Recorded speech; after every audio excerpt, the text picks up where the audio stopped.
After I caught my best friend cheating with my boyfriend of 3 years, she tried to unalive herself, but then she realized I didn't care and tried to turn my own mom against me. I shocked myself with what I did next. My best friend attempted to take her life and I don't care. She deserves it. I haven't and won't even reach out. We've best friends since kindergarten. She was my sister. We stood by each other through everything. When my parents divorced, she was there to offer a shoulder for me to cry on. When her grandmother died, I was there keeping her afloat throughout high school. Naturally, she was the first person I introduced my boyfriend to. She didn't like him at first though. I didn't know why. And when I asked, she just ummed and awed before changing topic. I thought it was because he was a gamer guy and a little awkward, so she thought I could do better. But he was really sweet to me, and he treated me to date nights and always made me feel special. Maybe this was just me being young and dumb, but I thought I'd marry the guy someday. This was something I told my best friend, but one time I did, she just made this guilty and almost bitchy face at me. Fast forward 3 years, and me and him are still together. I was at his place when I saw a text notification on his phone while he was showering. He never cared much about phone privacy, so I grabbed his phone to look at them. Well, it was from my best friend, asking if they were still on for tonight and if she should wear his favorite dress. My heart stopped. He told me he was hanging out with friends and going drinking tonight. In hindsight, I always wonder how much of him going out with friends was actually going out with her. I saved screenshots of their conversations, and of course sent them to myself. When he left the bathroom, I couldn't hide the tears streaming down my cheeks. An argument ensued where I told him he was disgusting. He tried to gaslight me, telling me it was my fault for not looking after my looks, and if I didn't stick my nose in his business, I wouldn't be crying right now. I left his place when he told me that. I was heartbroken, and shortly after arriving home,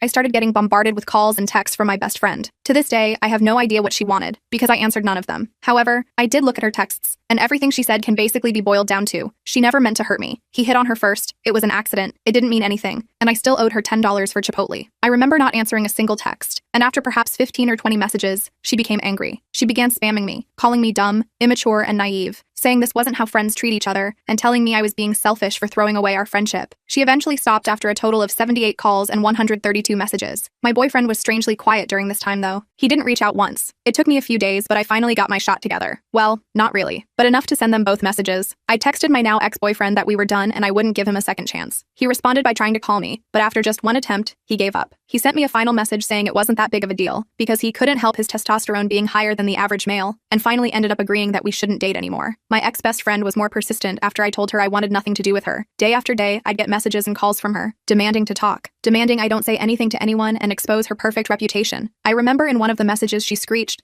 that she will take her own life if I don't talk to her. She said she is going to write a note blaming me, saying her death was my fault, and that everyone will hate me for the rest of my life. It's really fucked up. And I know to you guys it might seem obvious that she was crazy and I had every right to be mad, but when you're actually in a situation this heartbreaking, it's almost impossible to see clearly. So I ended up confiding in a mutual friend to see if I was being a bee. But turns out this friend didn't care about me either, because not only did she give me one-word replies the entire time, but she also ended up spreading the word about what happened. The gossip spread like wildfire, and obviously my ex-best friend quickly found out I told someone. I knew because one day I heard she posted a photo of herself crying on her Snapchat story. Honestly, I figured it